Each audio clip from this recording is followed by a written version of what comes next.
Torej, lep pozdrav še z moje strani. Preden začnem, pa vas prosim za trenutek iskrenosti do sebe v tišini. In sicer, koliko izmed nas je danes prvo stvar po budilki preverilo socialna omrežja? In pa koliko od nas pozna tisti občutek, ko rečemo, pa samo še en level ali pa samo še eno serijo na Netflixu pogledam in potem ugotovimo, da se zunaj že svita.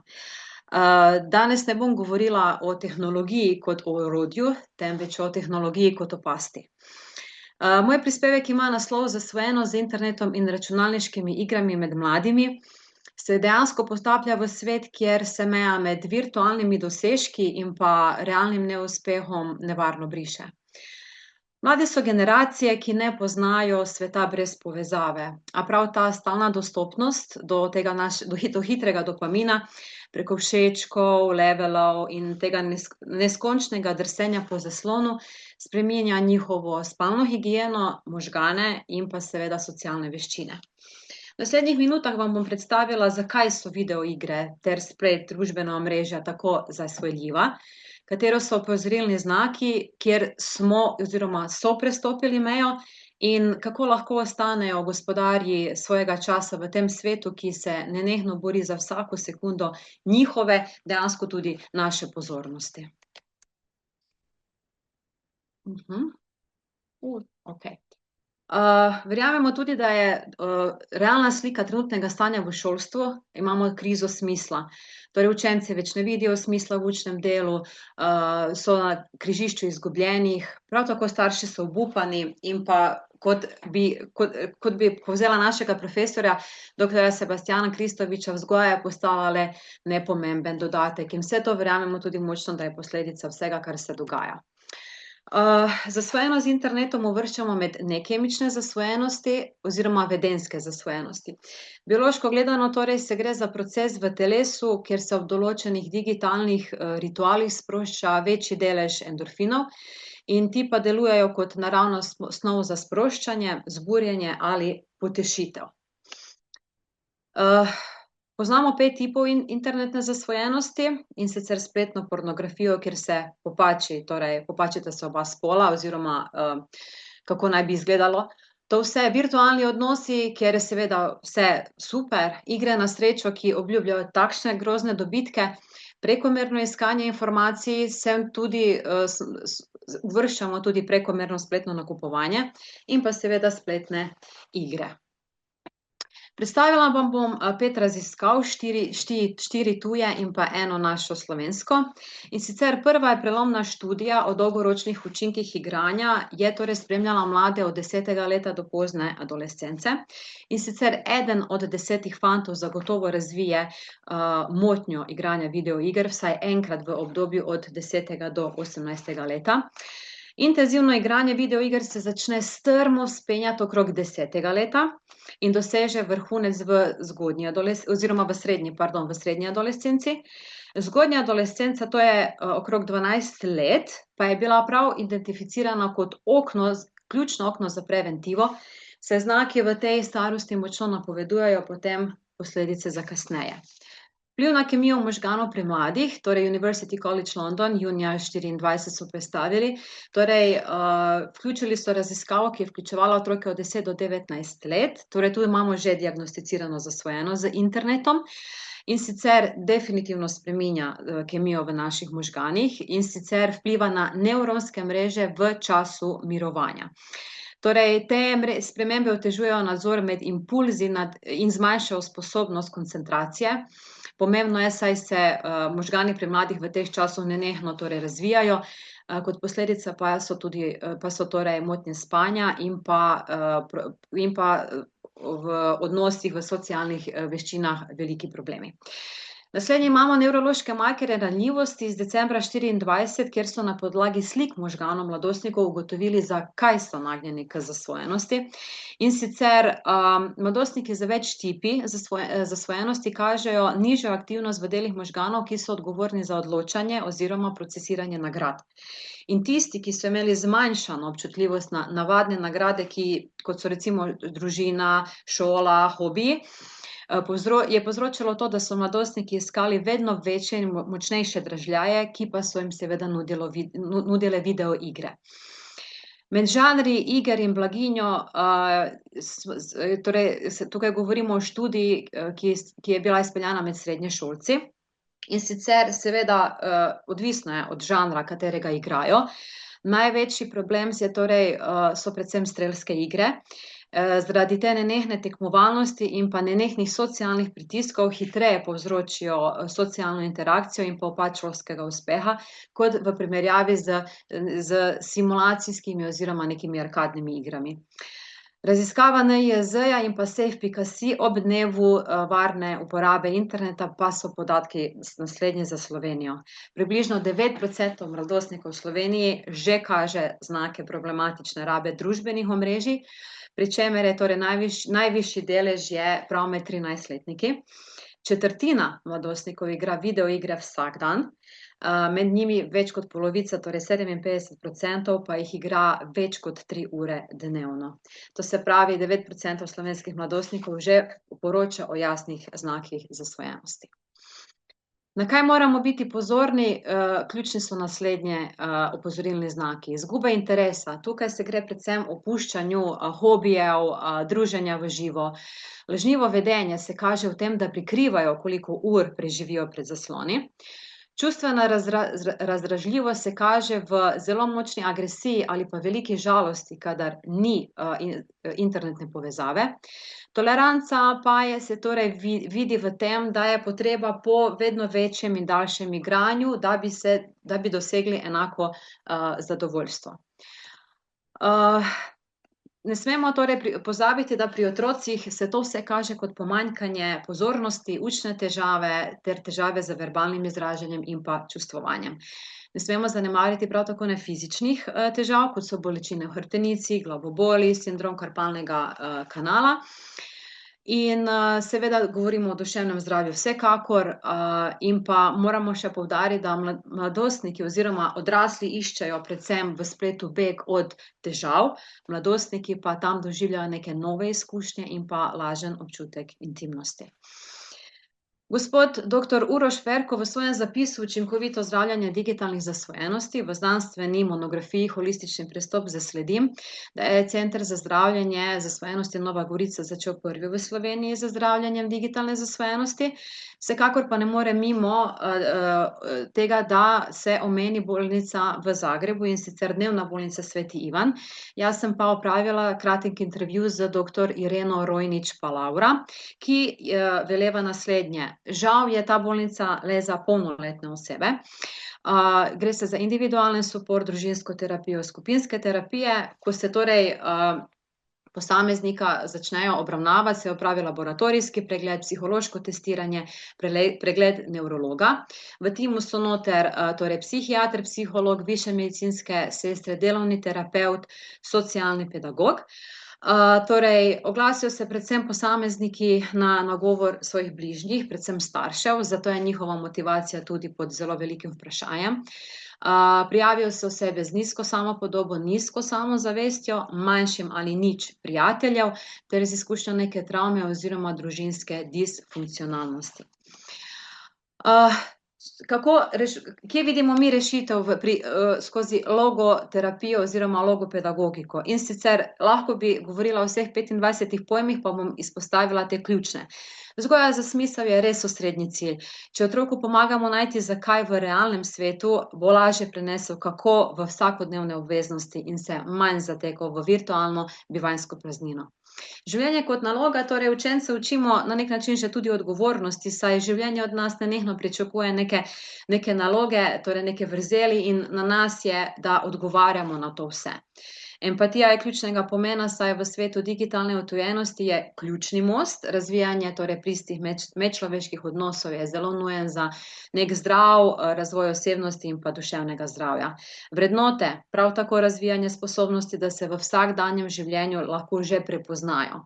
In pa odgovornost, da učenec res spozna, da življenje od njega nekaj pričakuje, da odgovorno stoji za tem, kljub temu, če se naredi kakšna napaka, torej iz vsega tega se učimo. V sklopu tega vam predstavljam nekaj delavnic in sicer sprva je, s kateri dejansko delujem z svojimi učenci. In sicer prvo je, da torej učenec najprej anonimno zapiše, koliko ur preživi za zasloni in v kateri od 5 tipov zasvojenosti se uvršča. Nato je vaja, torej življenje kot naloga, da učenec odloži pametno napravo za vsaj 24 ur in si izbere konkretno nalogo v realnem svetu, recimo pomoč staršev, športna aktivnost ali kaj podobnega. In naslednji dan se potem dela refleksija oziroma poročajo o empatiji, o svojih občutkih, ali so torej razvili empatijo do sebe in drugih v smislu, kako ter ugotovili, ali v realnem svetu začutijo večji smisel kot v virtualni igri. Vlaganje v zdravo šolsko okolje je ključno kot preventiva. Proščam, počasi bo treba zaključiti. Za konec, rešitev iščemo v logopedagogiki skozi ključne pojme. Učenec, ki najde smisel v realnem svetu, nima potrebe po begu v virtualnega. Zaključam z mislijo, da je potrebna holistična obravnava, ki bo vključevala preventivne programe v šoli in prav tako povrnila avtonomijo učitelju. Hvala lepa za vašo pozornost. Odlično, Andreja, super. Gremo naprej. Še zadnja iz tega dela sekcije, Monira Pejč, strokovnjakinja, psihiatrična klinika Ljubljana, in pa Kleopatra Kodrič, strokovnjakinja Kres d.o.o., pomen relacijske družinske psihoterapije v postmoderni družbi. Prosim. Lep pozdrav vsem skupaj. Pozdrav. A se slišimo? Ja, se, malo slabo še, ampak... Jaz slišim odlično.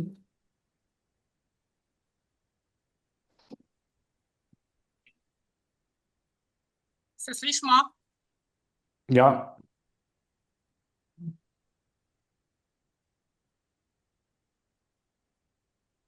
Takoj.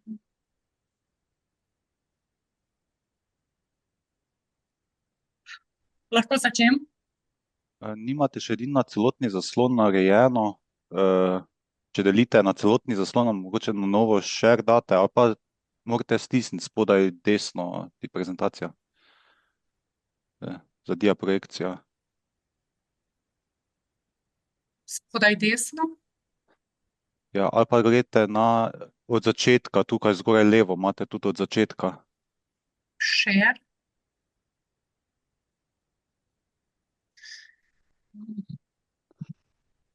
Aha, pa dajte novo novi share, ja, tako, ali pa z tega ustavite, pa dajte na novo. A bo v redu zdaj? Je v redu? Ne, trenutno še mi ne vidimo čez celotni ekran, no, edino to. Ali pa stisnite knjigico spodaj, tam spodaj desno. Čakajte, gor mi je vse na vrh. Zdaj? Predlagam vam, jaz vam zaustavil ta share, pa dajte zdaj ponovno share screen na Zoomu. Dobro. Pa dajte celotni ekran, torej opcija, ko piše share, mislim, screen. A je zdaj v redu? Še kar ne vidimo na celotni zaslon. Bog. Ali edin, če boste tako premikali slajde, ali pa spodaj desno stisnite taka knjigica, je tudi opcija. Ena od opcije, taka knjigica je. Taka. Se lahko pa je tudi tako, da se dovolj vidi. Ja. A se vidi? Težava bo, če se ne bo za nas premikalo, ampak boste tako premikali. Boste po levi strani premikali slajde.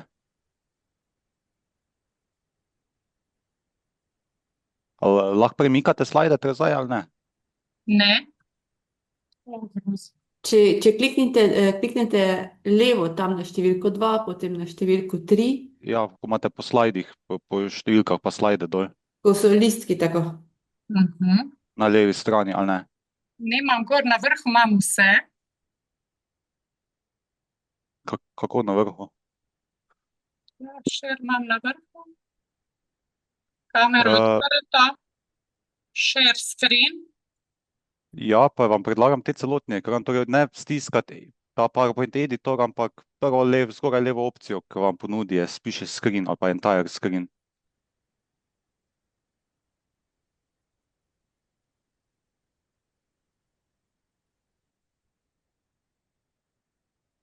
Vam je uspelo? Ne. No, tudi pa tako, kako sem vam rekel, dajte, mislim, če zdaj imate v celo zaslonskem, pojdite ali pa stisnite F5, ja, mogoče, da vidimo, če je to. F5.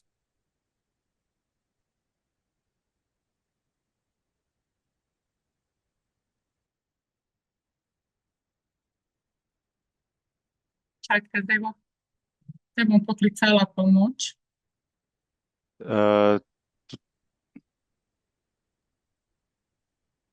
Ne vem, zakaj mi ne gre.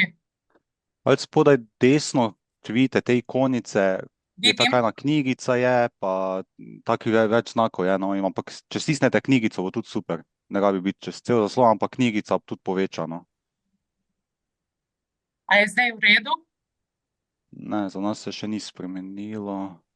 Sedaj pa Se se malo je spreminja, po spremenilo. moje kar pustimo tako. A je Tako v je. redu? Težava bo, če se za nas ne bojo premikali slajdi, no, ker Aha. najverjetneje ni pravi share screen, no. A je zdaj v redu? Poskusite klikniti na slajd 2, ker je strani. Da vidimo, če se premika. Se? Jaz vidim vse, premika se.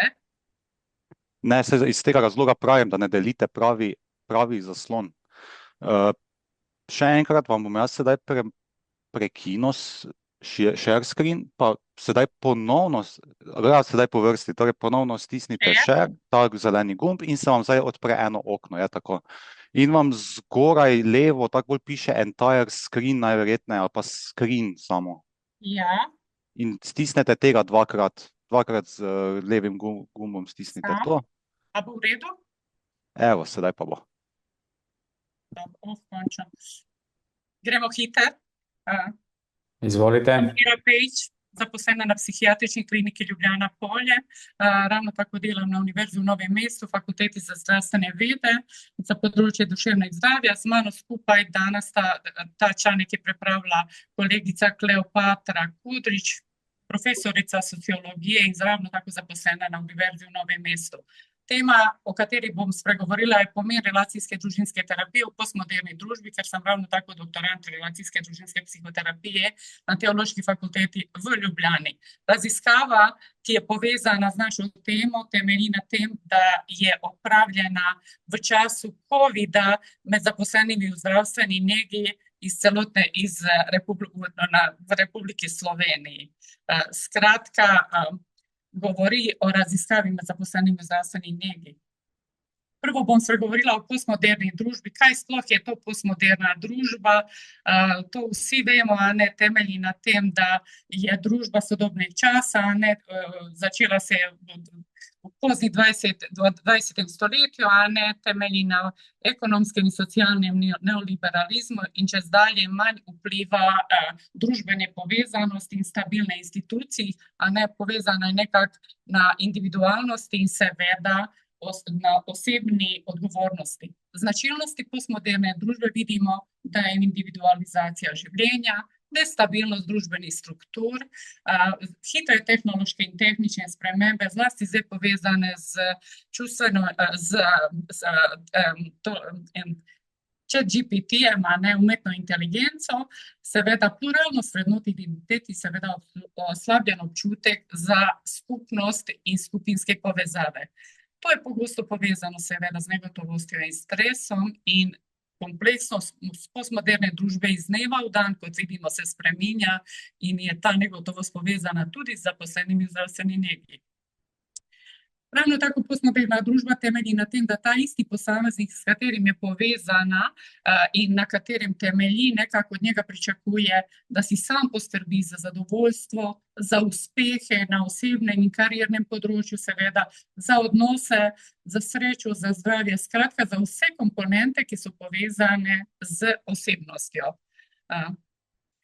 Kaj sploh relacijska družinska terapija je, a ne v povezavi z postmoderno družbo? Seveda je zelo povezana, kajti v postmoderni družbi funkcionira posameznik, skupina in skupnost, v kateri seveda je vpeta tudi komponenta relacijske družinske terapije. Kaj pa je sploh? Seveda je inovativen model, ki ga je zasnoval dr. Kristjan Gostečnik. Model združuje več teorij, na čusti orientirano terapijo seveda in na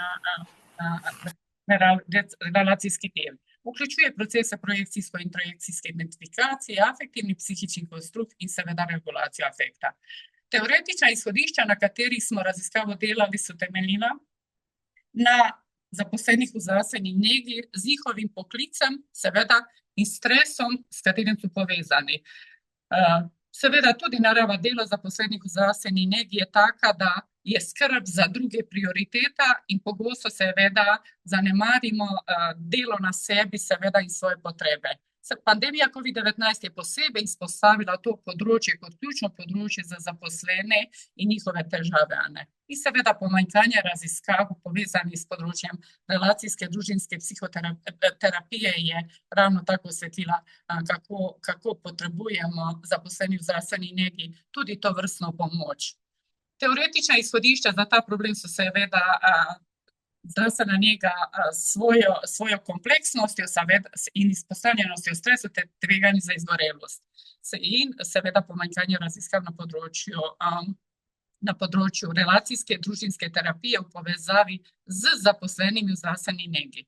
Nameni cilj raziskave je bil seveda raziskati spremenljivke, ki so povezane s tem, ne bom mišla, to je osebnostna odpornost, blagostanje, seveda in izgorelost med zaposlenimi.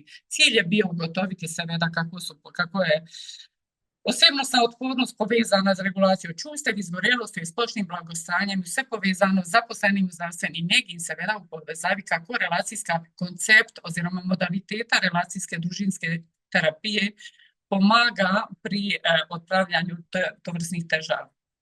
Kvantitativna raziskava je en del te raziskave, v kateri je sodelovalo 255 zaposlenih v zdravstveni negi. Metoda je bila spletno anketiranje. Lestvice, s katerim smo merili spremenljivke, so bile lestvica osebnostne odpornosti, krajša lestvica verzije regulacije čustev, krajša verzija izgorelosti in seveda merjenje psihološkega blagostanja, ki se pogosto uporablja v pozitivni psihologiji. Hipoteze, ki smo jih zastavili v tem raziskovalnem delu, so bile višja osebnostna odpornost, je statistično pomembno povezana z nižjo stopnjo težav v regulaciji čustev, z nižjo stopnjo izgorelosti in višjo stopnjo splošnega blagostanja pri zaposlenih v zdravstveni negi. Preverjali smo jo statistično, Pomembno je tudi tukaj poudariti, da glede na to, da je zdravstvena nega poklic, ki je zastopljen v glavnem z ženskami, večina je bila 217 ženskih je. Starost sodelujočih je bila med 21 in 60 letom starosti, udeležba pa seveda od srednje strokovne izobrazbe do 7. stopnje, se pravi specialistična znanja na področju zdravstvene nege. Zakonski stan zaposlenih v zdravstveni negi je bil v glavnem, večina je bila v partnerski zvezi. Od 255 je 113 bilo v partnerski zvezi. Delovna doba je bila, največ je bilo zaposlenih do 10 let starosti. Merski instrumenti, kot smo rekli, so bili pač vprašalniki, ki smo jih razdelili. Zanesljivost vprašalnikov smo merili seveda Krompa-Halfa testom. Rezultati pa bom šla čez te lestvice, ker mi je čas malo preganja. Skratka, preverjali smo hipoteze, ki smo jih zastavili v kvantitativnem in pretežno kvalitativnem delu raziskave na sodelujočih. Rezultati pri hipotezi 1 je zelo pomembno, da smo jo potrdili in da smo ugotovili, da v bistvu je negativno osebnostna odpornost je pri zaposlenih v zdravstveni negi bila negativno povezana z izgorelostjo, negativno povezana s težavami v regulaciji čustev in pozitivno povezana s psihološkim blagostanjem. Tako da smo mi to hipotezo sprejeli.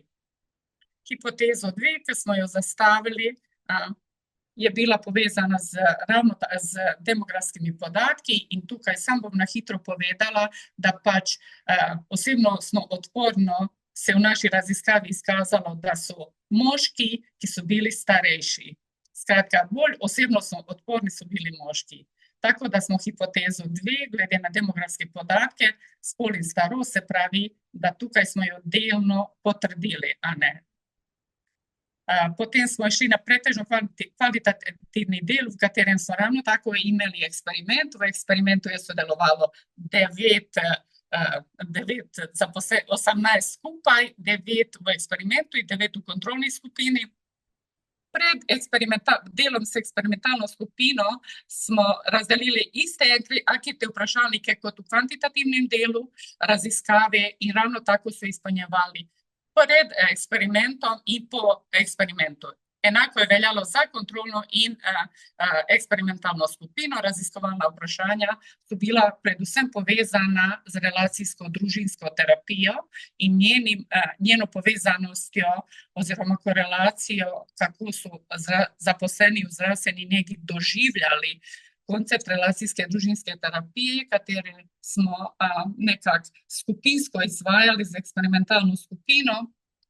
Enkrat uro pa pol na 2 tedna, eksperiment je pa trajal 6 mesecev. In bom spet hitro se premaknila, raziskovalna vprašanja so bila povezana s kakšne izkušnje so doživljali zaposleni v zdravstveni negi. Seveda izkušnje so bile glede na COVID situacijo, pandemija je definitivno zaznamovala to populacijo, veliko stresa, veliko izgorelosti, veliko negotovosti, strahu, čustvene dinamike, ki je bila izjemno obremenjujoča. Skratka, skupinska terapija v tem delu je bila zelo zaželena in zelo dobrodošla za sodelujoči.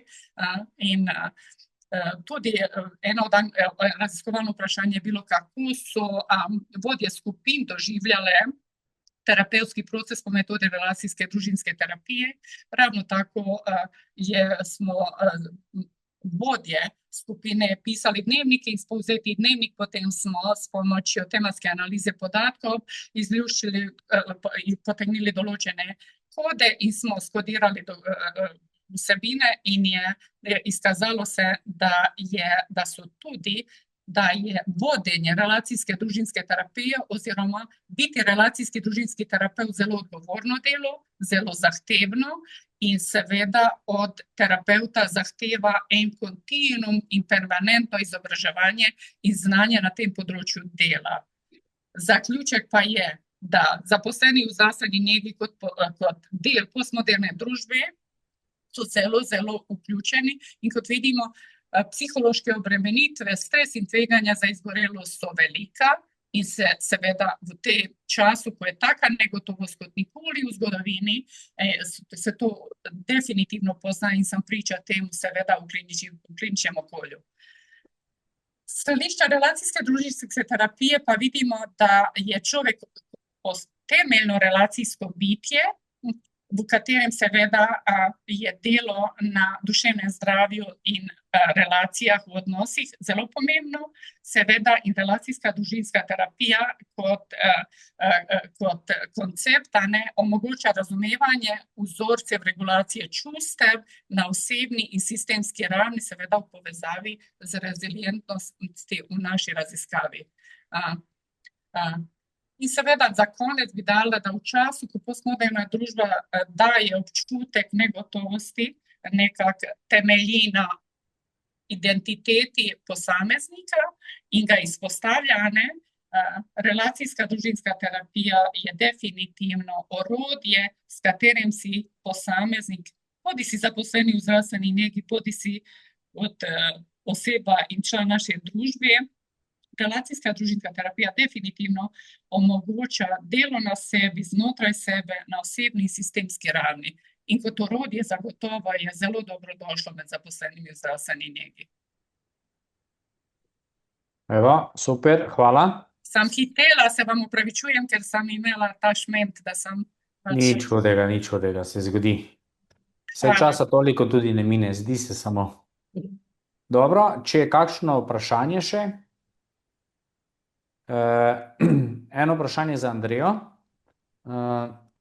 Kako otroci sprejemajo vaš izziv? Njeno vprašanje, koliko časa uporabljajo telefon in potem 24-urne uporabe in vključitev bolj zdravega vedenja. Upam, da razumete vprašanje. Seveda, najprej povem, da tudi da nekateri doživijo šok, ko se zavedajo številke, katero so zapisali. Seveda zapišejo anonimno, ne. Tako da je tudi za njih to velik šok. Tako bom rekla, odvisno od razreda oziroma starosti, potem začnejo tekmovati med seboj, kdo bo naredil bolj plemenito delo. Tako bom se izrazila.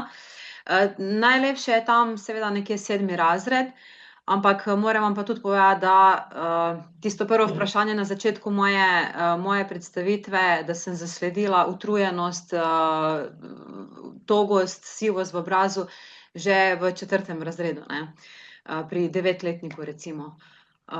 Upam, da sem vam odgovorila. Imam še jaz eno vprašanje za vas. Kaj narediti? Kaj bi naredili vi, Andreja Havoj Mandić, da ste ministrica, imate neomejene resurse? Kaj narediti za mlade pa za družbo? Nekaj ste omenili že na koncu, pa se vam je tam malo mudilo, ampak kaj narediti, kaj predlagate? Definitivno bi prvo prepovedala telefone, ker vam tudi moram povedati, na osnovnih šolah, to so naredili na Hrvaškem od včeraj, tudi med odmori. Torej učenci morajo imeti v omaricah oziroma torbah izklopljene telefone, če jih imajo pri sebi, uporaba pa je prepovedana. Ampak potem se pojavlja drugo vprašanje, mar ni tisto, kar je prej povedano, še toliko slajše. Dejansko bi na državni ravni povezala delovanje svetovalne službe na osnovni šoli, centra za socialno delo, zdravstvene domove in pa bolnišnice, ker problem imamo že, treba je zdaj urgirati. Ni dovolj, da lepimo plakate in organiziramo predavanja, treba je urgirati zdaj, tukaj, danes. Definitivno. Preventiva, kot sem omenila, torej nenehno govoriti prvo jih opismeniti digitalno, govorimo potem tudi o mejnikih uporabe družbenih omrežij, starostnih omejitvah družbenih omrežij, dostopnost, predvsem. Recimo bi prepovedala definitivno kot ministrica 18+. In seveda za sliko osebne bi to potem tudi lahko potrdili, ker vsaj vemo, da že mlajši od 14 oziroma 13 uporabljajo Instagram in podobno, ne. Da ne omenjamo, da 90-letniki konzumirajo pornografijo na dnevni ravni, recimo, ne. Definitivno, ja. Starši jim pa kar dajejo telefone. Tako, za sliko osebnega dokumenta bi lahko potrdili svojo starost. Ja, to se že da urediti, ja. To ni težava. Dobro. Hvala. Jaz še imam eno vprašanje za gospo Muniro. Vi ste iz področja psihiatrije, zelo resnega področja. Res je. Pa me zanima tako bolj en vaš komentar, pogled. Zdaj v svetu vemo, da je psihoterapija izredno razvita, novi pristopi, recimo tudi Viktor Frankl z logoterapijo, z tem celostnim pristopom, Amerika, Nemčija, Avstrija, Kanada in tako naprej, se poklanjajo temu velikokrat v slovenskem prostoru. Včasih srečam tudi kakšne psihiatre, ki rečejo, da še niti niso nikoli slišali za določene ljudi, ne?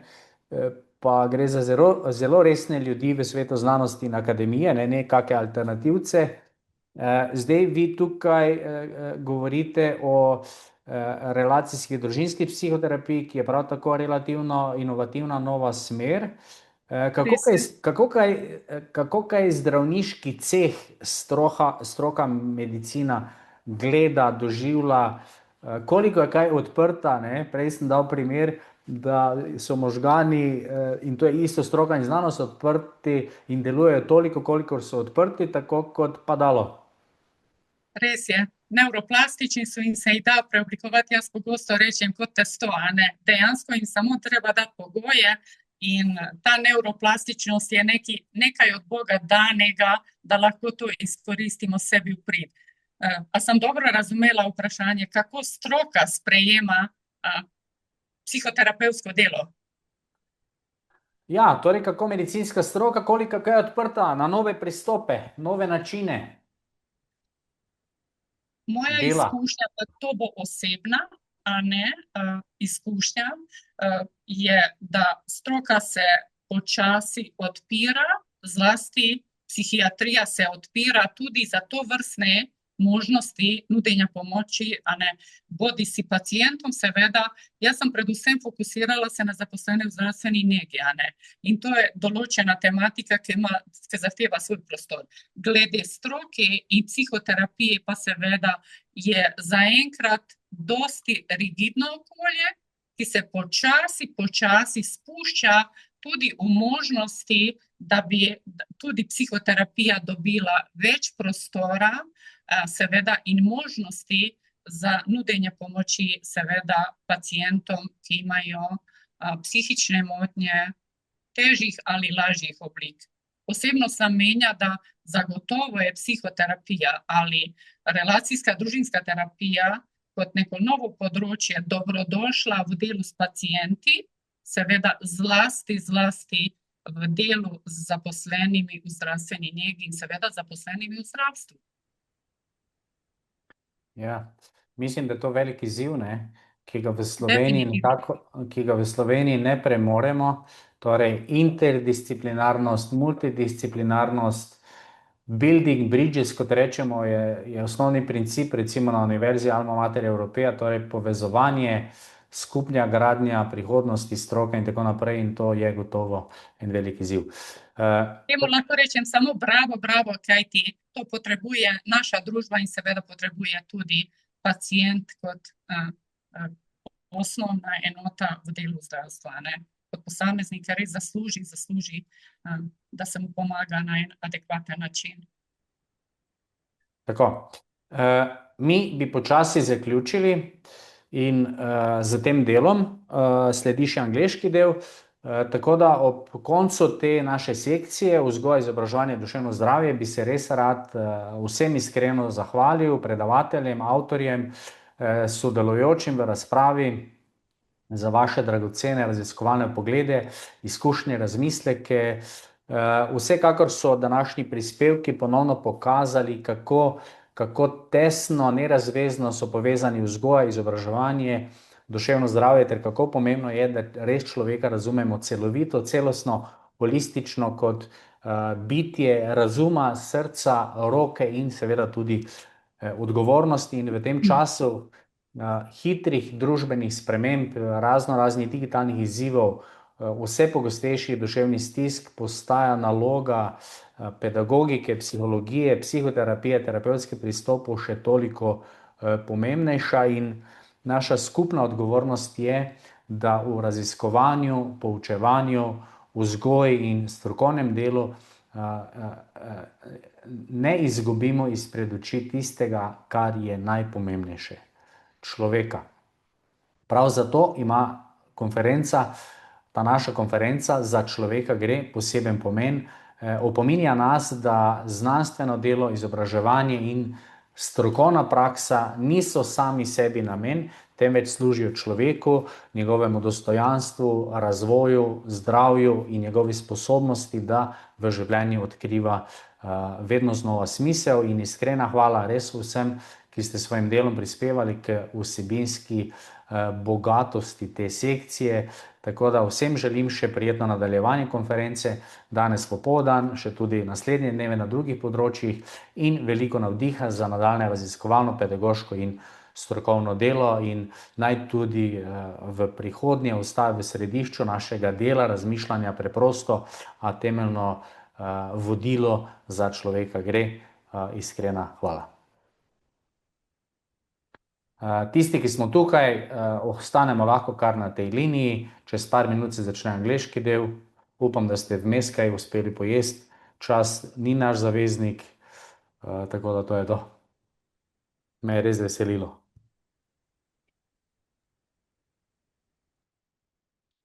English part of education and mental health section.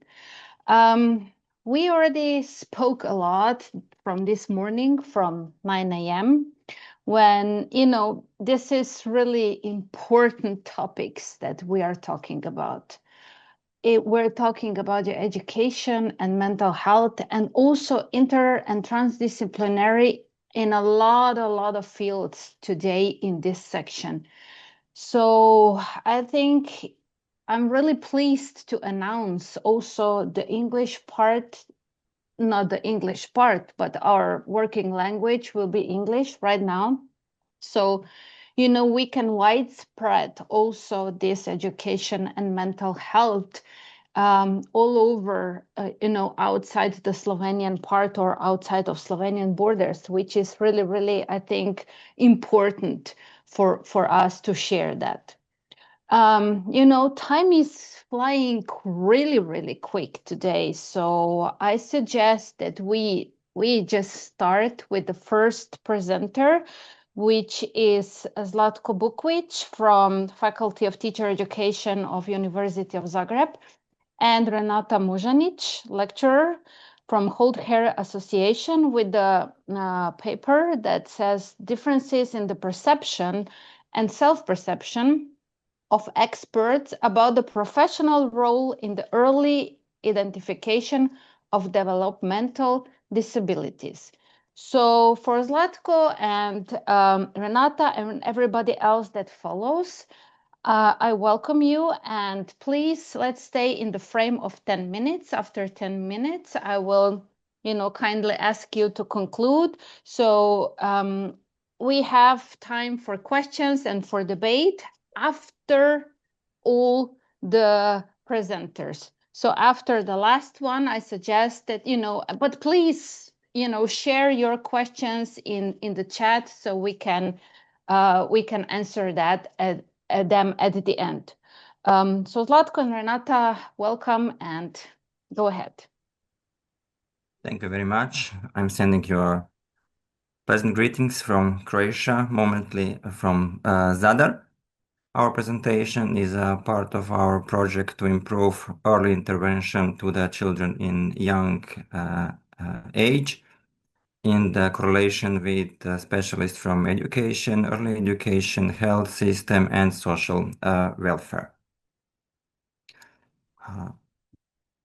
My slide is not moving. I'm sorry. And we didn't see you. And the camera don't working or something. I don't know. I have camera turning on, but I think is my location in this place in conference. Okay. It is maybe to the Wi-Fi, so they're turning on and off. So I will try to share my whole screen with you. Sorry. You have to choose the upper left one. When you say share, then choose the up left one, share screen.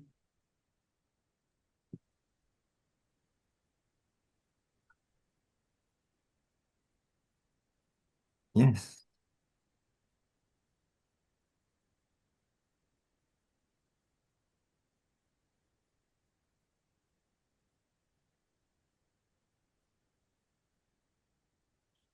Sorry for that.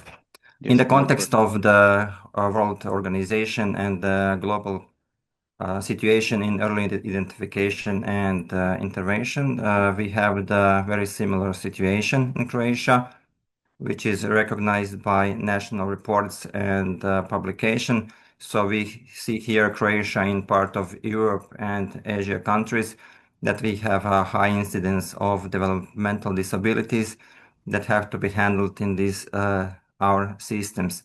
Here is a data about more than 5 million children that are at risk for developmental disabilities, but minority also and other our groups are very vulnerable to this access and not available services. So from the, as UNICEF and World Health Organization recognized for Croatia, we also have this similar situation that young children with disabilities are very much less likely to be engaged in different and necessary activities with their peers. There also is a lack of access to the quality program in early education, in social welfare, but also in the health system as a part to their rights to receive this necessary support. These three challenges are very priority in our country now. So UNICEF is moving through some project with our high education institution to make people more knowledgeable and skills also to development their professional competencies. First of all is late identification of those children, what we are talking about. They are often identified too late and mostly when they came to preschool or are intended to go to the primary school. Also, we have a problem or issue with monitoring that is not systematic in our country. So we have procedures in health system, we have procedures in social welfare, and also we have separated procedures in education and school. So those children are very much at risk to miss their opportunity for support, and their difficulty has to be recognized in early stage. The second one, in underdeveloped systems for high quality family-centered and childhood intervention in the community.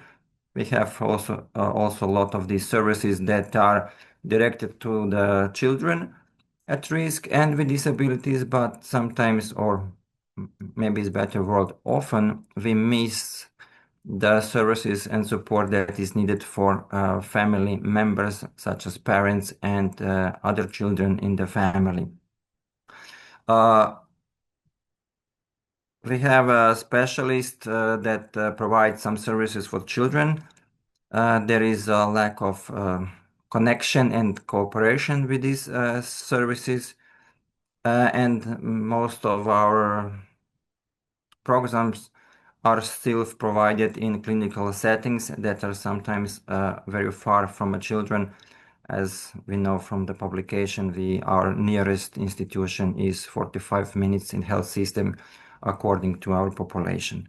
And the third challenge of us is limited access to inclusive early childhood education, because a lot of economic issues, our regional characteristics, our islands are one of area of concern that are obstacle to access to service of some hospital, clinic, school, or preschool institutions. So we have this cumulative engagement or consequences on our individual level, lack of support. As mentioned earlier, we have early identification and intervention programs and approach through different systems, which the first and mainly covered in Croatia is health system and services with professional support, social welfare, that is institution or our government organization that take care exactly about early intervention. Then we have upbringing and education, where also we have about 50% children that is not available to attend this program and support. And the very great contribution to this balance is NGO or organization of parents, of professionals that is very rich to support the services and lack of these services and professionals in these government organizations. So when we ask our parents about situation and their experience in Croatia and why we choose to deal with this topic, does expert provide information on opportunities and rights? We see here that more of them, 62.5%, don't give necessary information to our parents when they ask or have suspicious to developmental disabilities. The second one is identification and getting professional support at the same time. So when the parents hear or get diagnosis or clinical description of their child and disabilities, at that time, the most of them don't get any support that is needed. The main results from our research in part of Croatia, where the participants was early educators and preschool educators, our nurses from our community, pediatricians, and special educators and therapists in preschool education. We see these mean values about their self-perceptions of competencies, abilities, and their needs in this part of early development.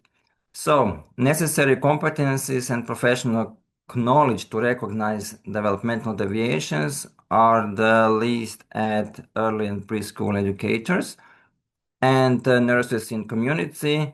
And we also see that they evaluate their need to additional knowledge and training in this field. Also, in the same time, pediatricians and special educators and therapists, they said they do not need more education as they already have a high evaluation. The third question is about the system of early care and education as a potential starting point for identifying all disabilities in early age. So some Excuse general... me, Zlatko, you have 1 minute left. Okay, thank you.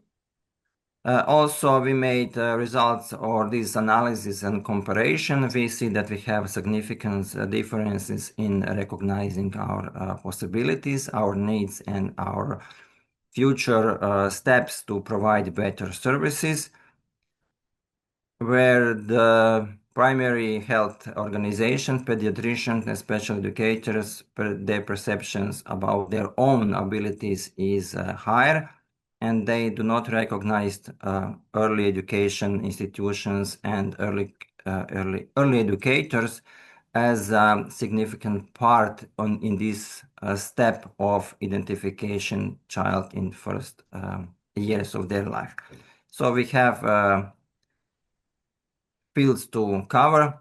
We don't have integrated model for early identification. There is no early intervention system as such in wholeness. Services are provided separately by system. Also, human resources are not equally represented, and education of our existing and future experts in this field is very necessary to be oriented toward child and their family. So thank you for your attention, and this is my contact for further questions. Thank you. Thank you very much. Very interesting. Questions, please, in the chat so we can answer them later.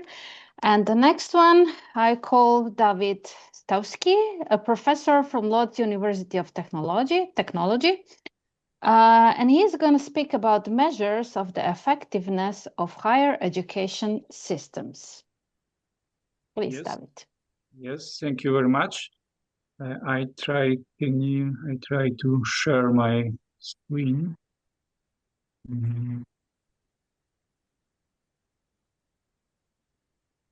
Okay. Thank you very much. So my name is David Stawski. I work at the Lodz University of Technology, which is located in the central part of Poland.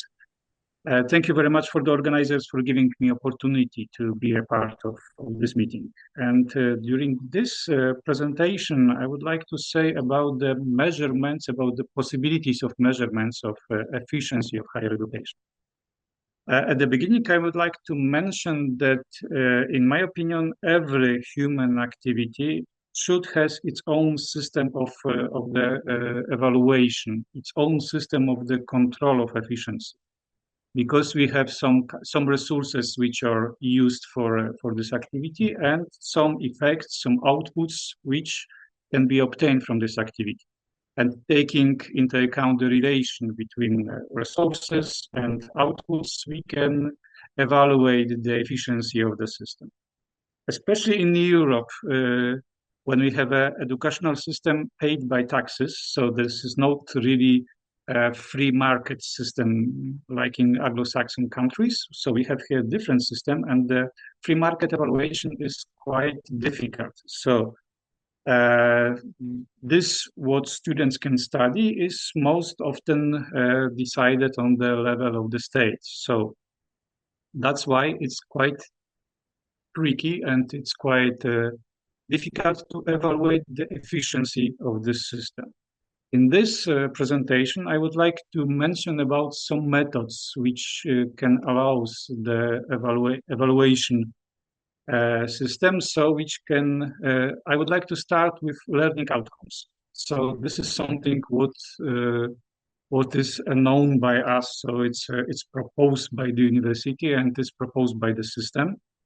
So we have the final exams results, we have standardized tests, we can take into account notes from thesis quality, capstone projects, the level of graduation and the awards and honors obtained by graduate students. So any award can be calculated. The final exams results can be evaluated as well.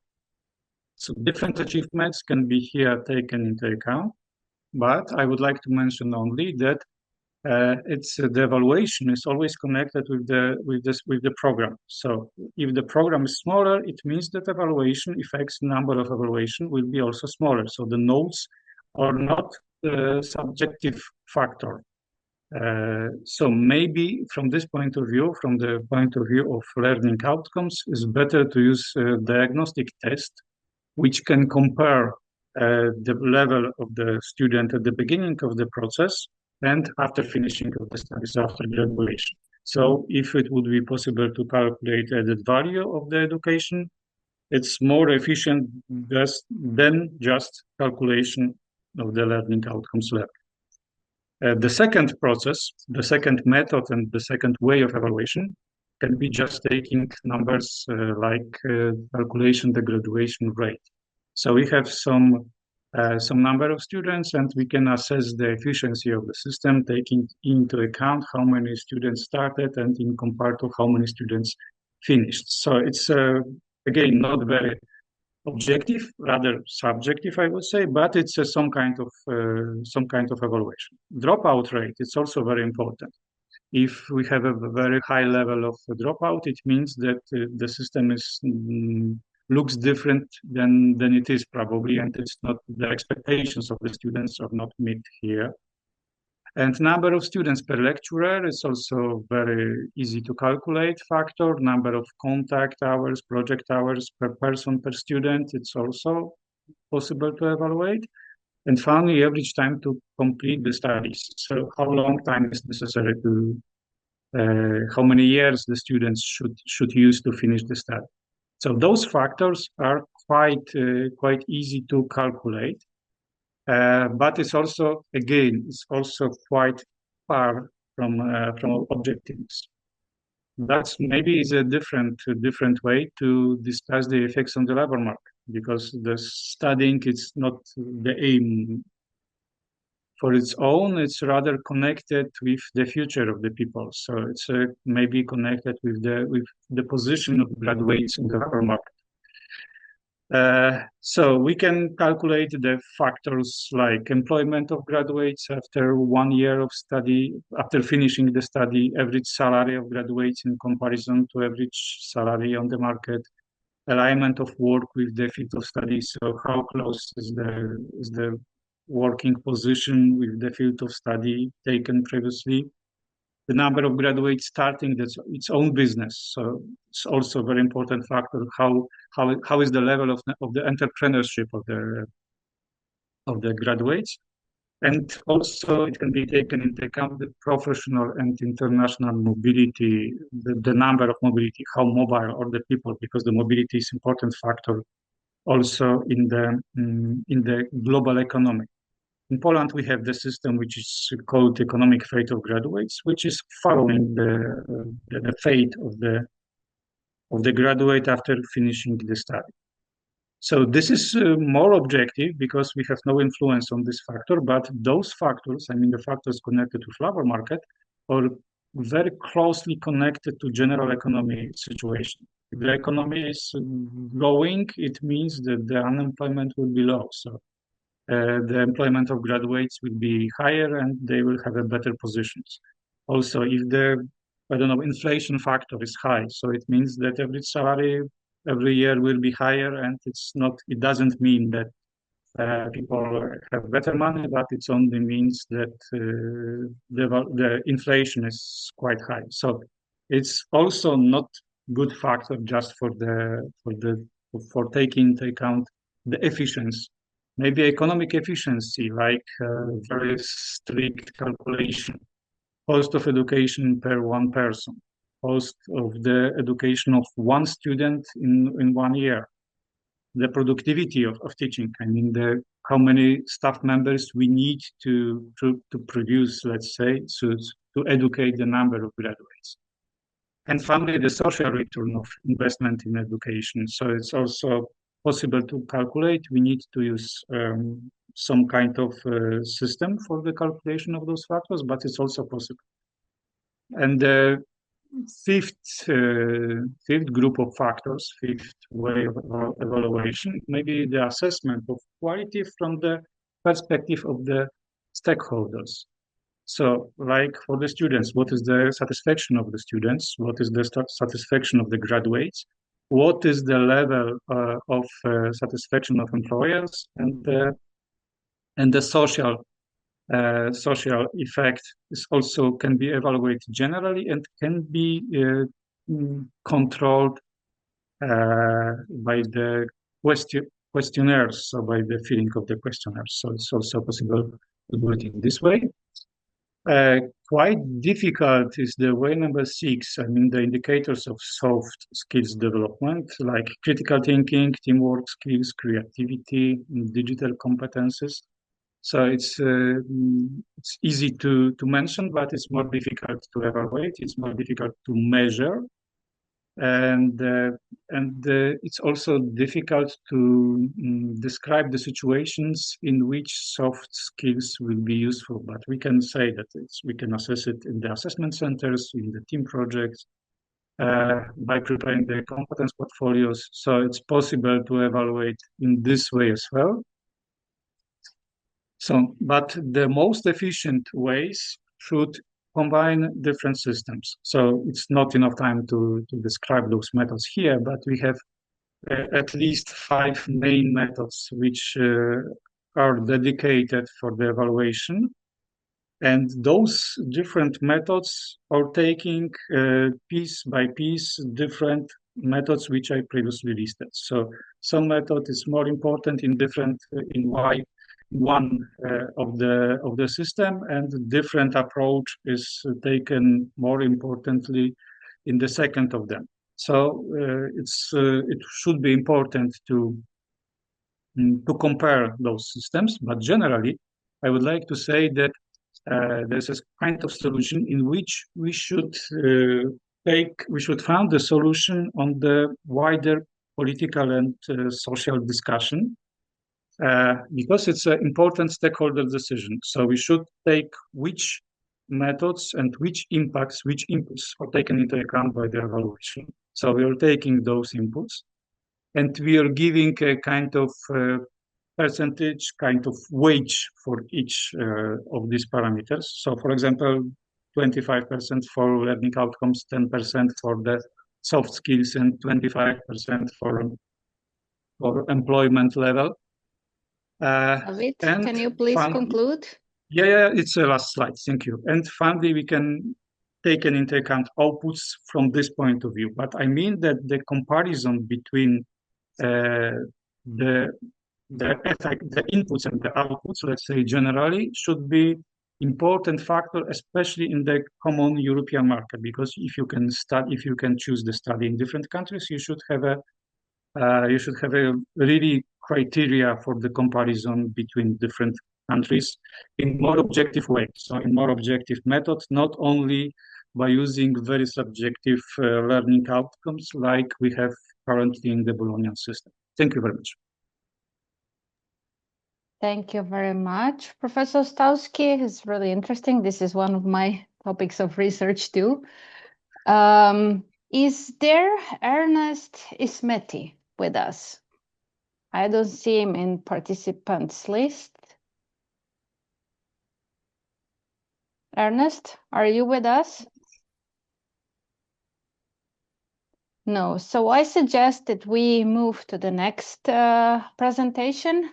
Albana Tahiri, professor from Albanian University, Faculty of Social Sciences, and Drilona Nuzi is an expert, is a primary education teacher from Public School of Tirana, and they're going to talk about the ethics of care and students' emotional resilience in school transition, an educational approach to student well-being. Albana? And Trilona, are you here?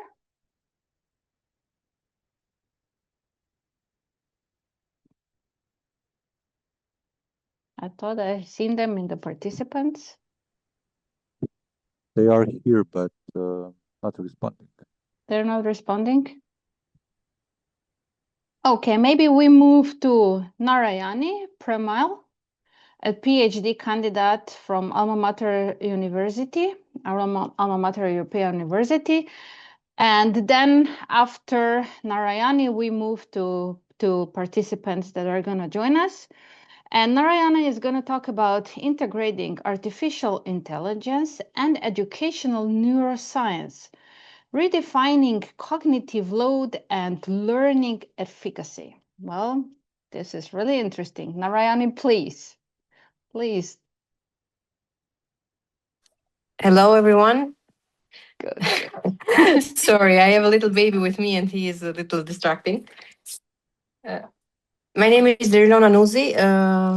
Miss Albana will not be with us today because she had. Okay, so am I now or later? Okay, so we are seeing the presentation of Narayani. Yes. Okay, go ahead, Narayani, please. Okay. Good afternoon, everyone. Thank you for the opportunity to speak today about the topic of becoming increasingly important in contemporary education, and that is the integration of artificial intelligence and in educational neuroscience. I chose this topic because I work in a primary school, and there teachers are not as well prepared on the entrance of artificial intelligence as university teachers are. So in recent years, artificial intelligence, is it seen now? Is it going ahead? No, we are still on the first slide. Now? Stop share. Yeah. Okay. Perfect. Okay, it's working now. In recent years, artificial intelligence has become part of everyday educational reality. We see it in adaptive learning systems, intelligent tutoring systems, feedback tools, and generative language models such as ChatGPT. At the same time, educational neuroscience has helped us in better understand how the brain learns, how memory is formed, how attention works, and how emotion influence the learning process. My central argument today is simple. If we want to use artificial intelligence meaningfully in education, we must understand not only what technology can do, but also how students actually learn. Technology alone is not enough. We need a deeper understanding of the learner's mind, the learner's brain, and the learner's cognitive and emotional needs. One of the key concepts in this discussion is cognitive load. Cognitive load refers to the amount of mental effort required to process information. Working memory has limited capacity, which means that students can process only a certain amount of information at one time. If too much information is presented at once, or if it is presented in a confusing way, learning becomes more difficult. Students may lose attention, make more mistakes, and understand less. This is why the topic presented is so important. Good teaching is not only about correct content, it is also about structuring the content in a way that learner can actually process. This is where artificial intelligence becomes especially interesting. AI systems can analyze how students respond to tasks, how quickly they work, where they make repeated mistakes, and where they need more support. Based on this information, the system can adjust task difficulty, provide additional explanations, or offer more challenging material. For example, if a student is struggling with a task, an AI-supported system can break the task into smaller steps or provide a simpler example. If a student is progressing quickly, the system can increase complexity and keep that learner challenged in this sense. AI can help reduce unnecessary cognitive load and create more individualized learning process. From the perspective of educational neuroscience, this matters because learning is most effective when the brain is engaged but not overloaded. Educational neuroscience reminds us that learning is not simply the transfer of information. It is a biological, cognitive, emotional, and social process. Several brain systems are especially important here. The hippocampus plays a key role in memory formation. The prefrontal cortex supports executive functions such as planning, attention, and problem solving, and emotions also matter. Curiosity, interest, and emotional safety support learning, while fear, stress, and anxiety can reduce concentration and disrupt understanding. This means that effective learning environment must support not only cognition, but also motivation and emotional well-being. Artificial intelligence may also support self-regarded learning. Self-regarded learning refers to the learner's ability to plan, monitor, and adjust their own learning. AI can help by giving feedback, showing patterns of strengths and weaknesses, and encouraging reflection on progress. However, there is also an important risk. If students use AI mainly to get final answers, generate essays, or solve tasks for them, then active cognitive effort might decrease. This is connected to the idea of cognitive offloading, which means transferring part of our thinking to an external tool. The problem is not that tools support us. The real problem appears when too much of the thinking process is removed from the learner. A student may submit a correct answer, but without developing deep understanding.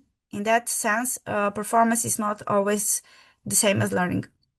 This is why I argue that artificial intelligence should not replace thinking. It should support thinking. It should not replace the teacher.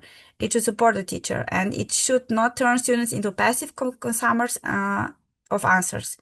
Instead, it should help them become more reflective, strategic, and cognitively engaged learners. The idea is captured in the Neuro AI learning framework, which brings together four dimensions: educational neuroscience, cognitive tool theory, metacognition, and self-regulation, and adaptive artificial intelligence. When these elements are connected thoughtfully, AI can serve as a cognitive partner.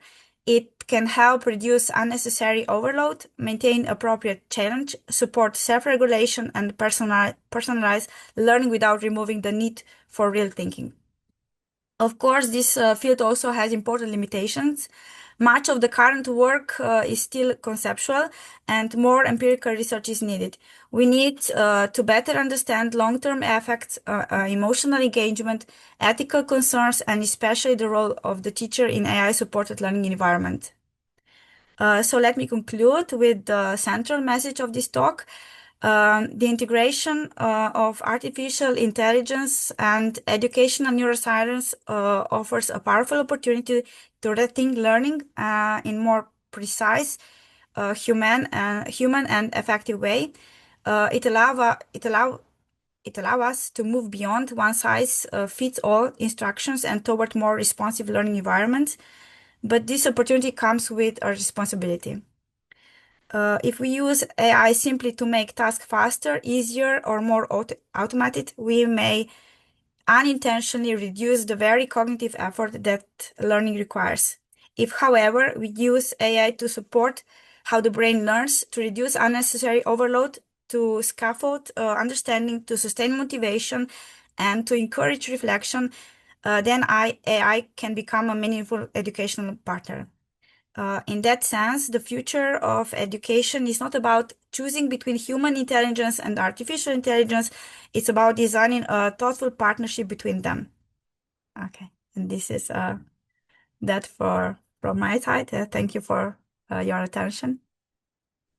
Thank you very much, Narayana. Really, really interesting. This is also one of my topics of research. So I guess we're going to have to talk a little bit about more about it. So thank you very much. And if I'm not mistaken, Albana and Drilona are with us. Yes, I'm here. I'm I'm really sorry I cut you off. I'm but sorry, it was the baby. That's okay. Well, If I may present you, so Albana Tahiri is from Albanian University, and Drilona is a primary education teacher from public school in Tirana. And they're going to talk about the ethics of care and students' emotional resilience in school transition, an educational approach to student well-being. There you go.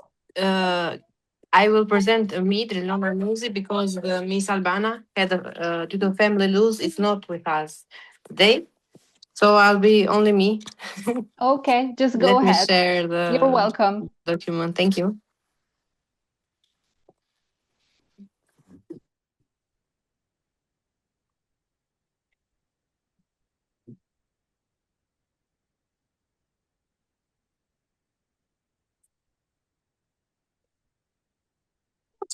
Oh, subhanallah, more beer.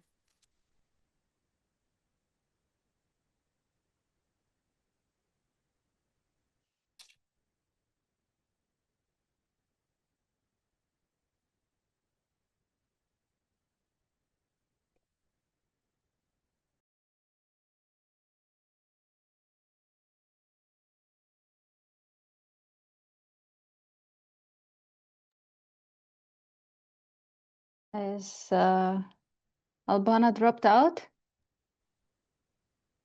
Yes, it looks like. Maybe we'll wait a few minutes so she can join us again.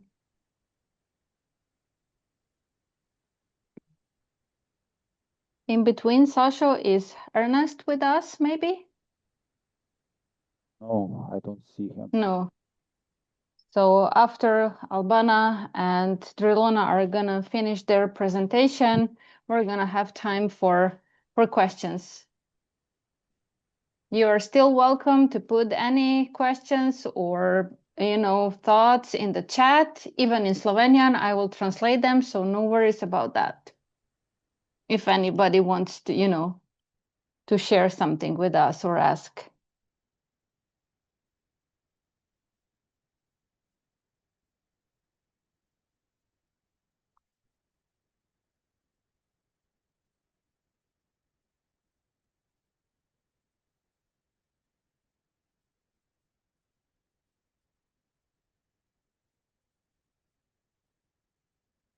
Okay, maybe in the meantime,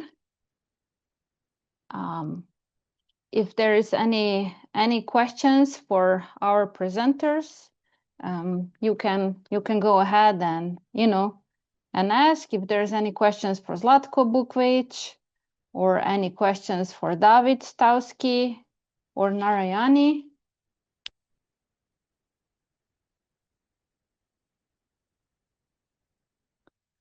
Okay, Zlatko, I have a question for you.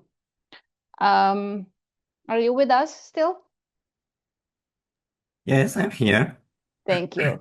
Okay, I have a question. You know, I was a primary school teacher for a while, and I observed that, you know, like you was talking about children at risk and, you know, developmental problems in children.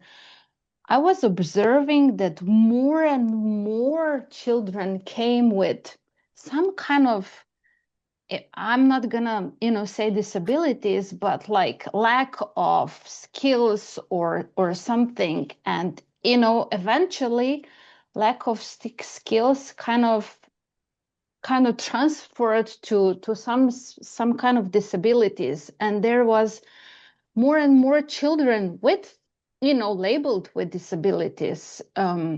So is that like you had some numbers from you know, from the global perspective? Is this like in a global perspective too, or how do you see that? Yes, I think that in a global area we have this increasing way of children with different kind of disabilities and participation in kindergartens or early education and in primary school.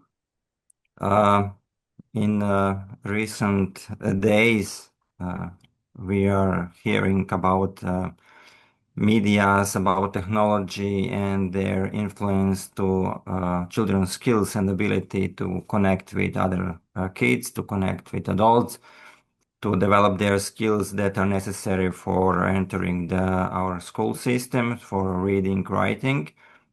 Also, we have our style of life where parents are a lot at work or they don't have adequate support in this early period when it's necessary to make a foundation for development and for these academic skills.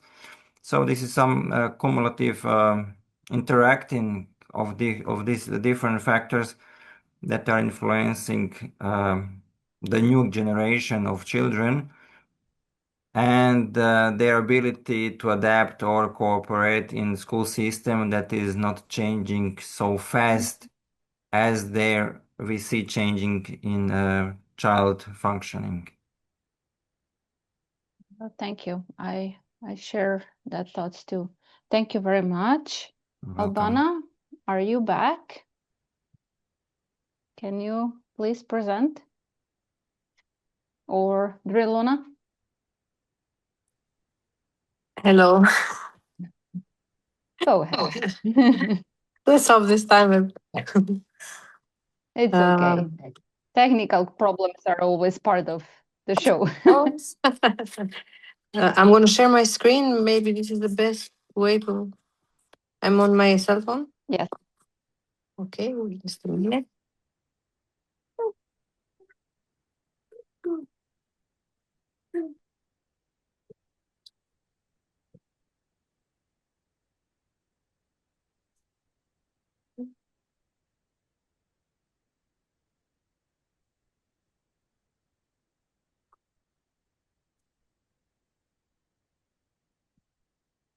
I don't know if you can see my presentation.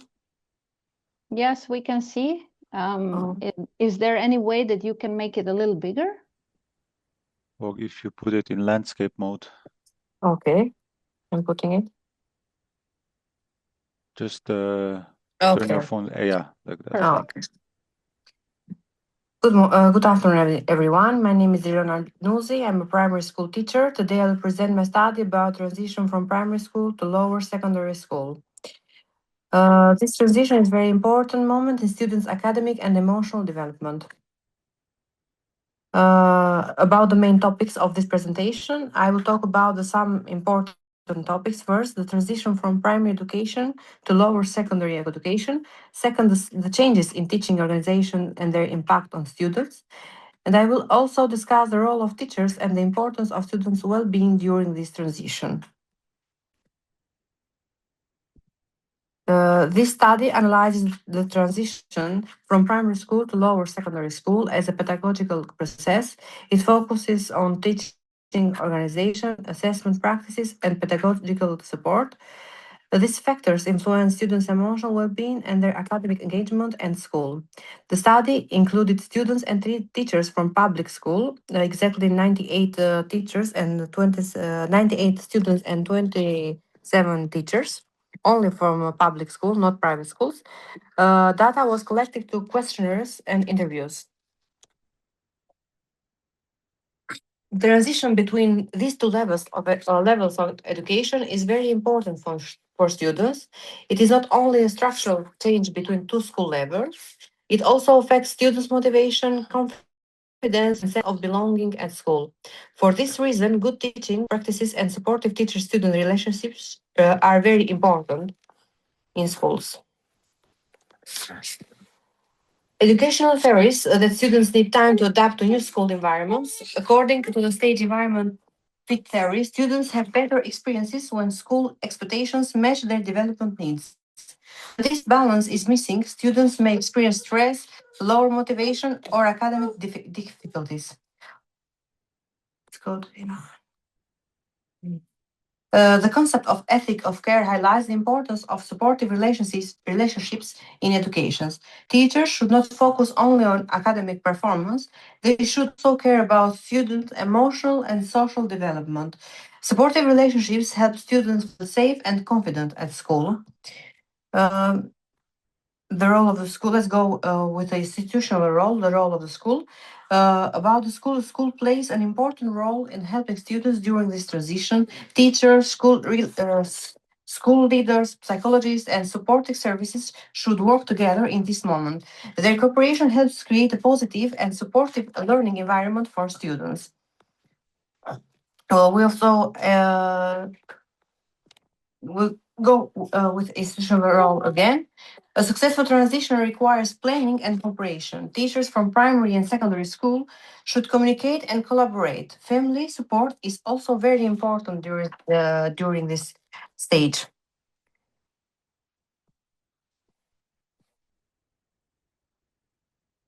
About the methodology used in this study, the objective of the study was to analyze students adapt during the transition from grade 5 to grade 6. The research used different methods such as questionnaires and interviews. Students and teachers participated in the study. As I said before, it was students and teachers from public schools of Albania, which is the most schools in Albania. The limitations of the study are some. The first of all, like every research study, this study has some limitations. The sample size was relatively small according to the number of students and teachers in Albania. Private school were not included in this research. We have a lot of private schools, and they are the important part of education system in Albania. And future research could include a large sample and a different school context, inshallah. About the findings, the results, and the discussions. The results show that the students experience transitions as manageable but sometimes challenging. Changes in teachers, an increase in subjects, and new academic expectations can create stress. However, teacher support helps students adapt more successfully. Also, the part of the family is important in the transition of students from one grade to another. About the recommendation of the study, we would recommend, based on the results of the study, several recommendations can be made. Schools should support students during this transition. Teachers should provide clear guidance, emotional support, and formative assessment. These strategies will help students feel more confident and more motivated. And the conclusion?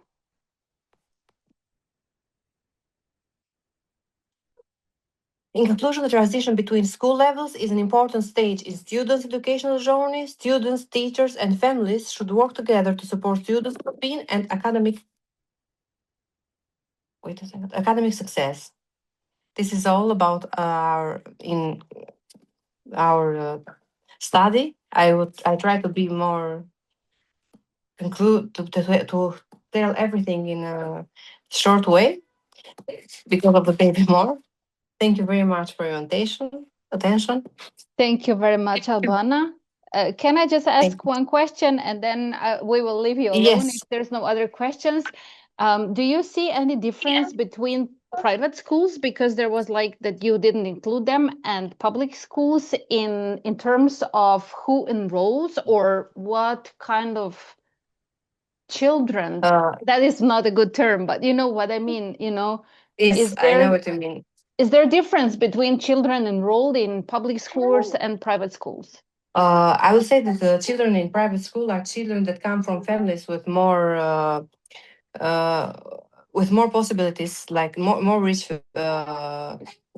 families, and they are a group of the families first of all, and the teachers are more involved with the students in the private schools in Albania. Yeah, that's why I asked you. Thank you very much. Thank you.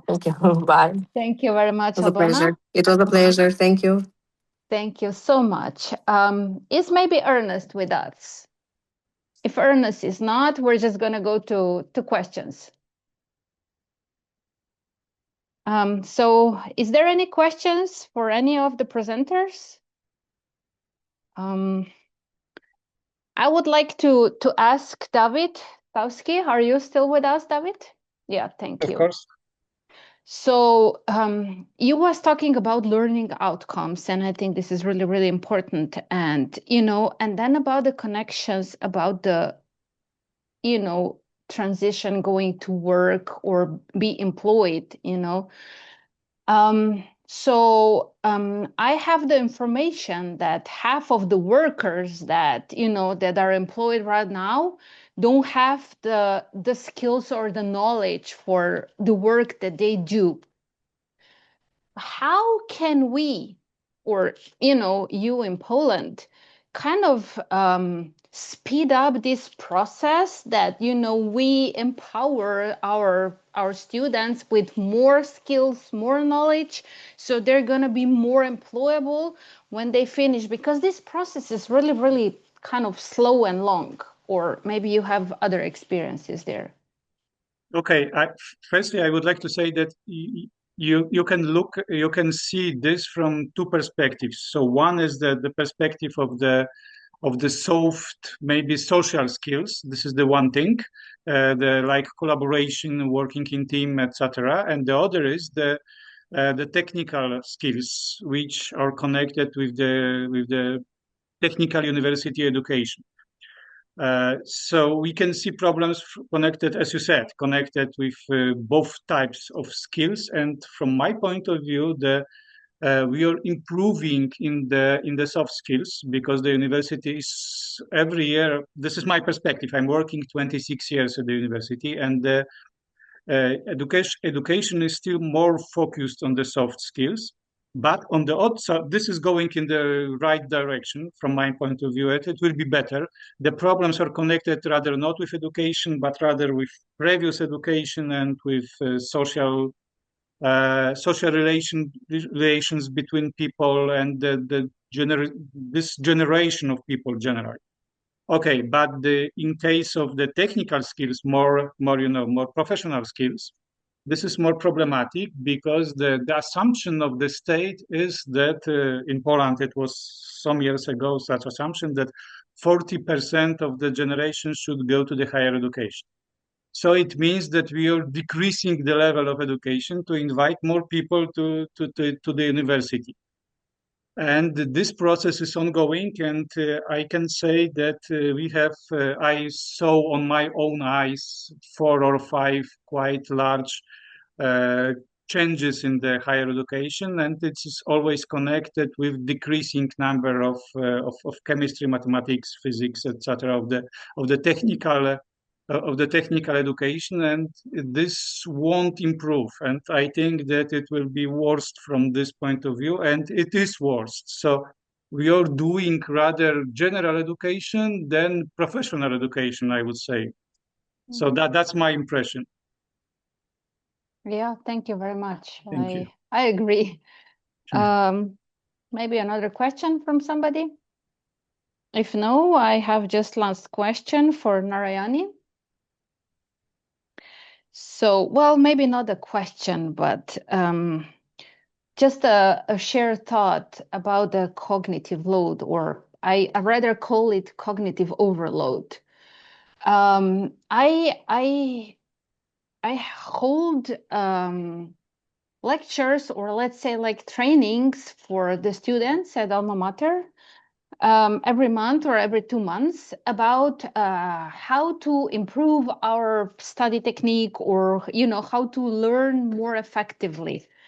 And this is one of the things I'm always telling them, be careful about your cognitive overload, what you're doing, what do you think?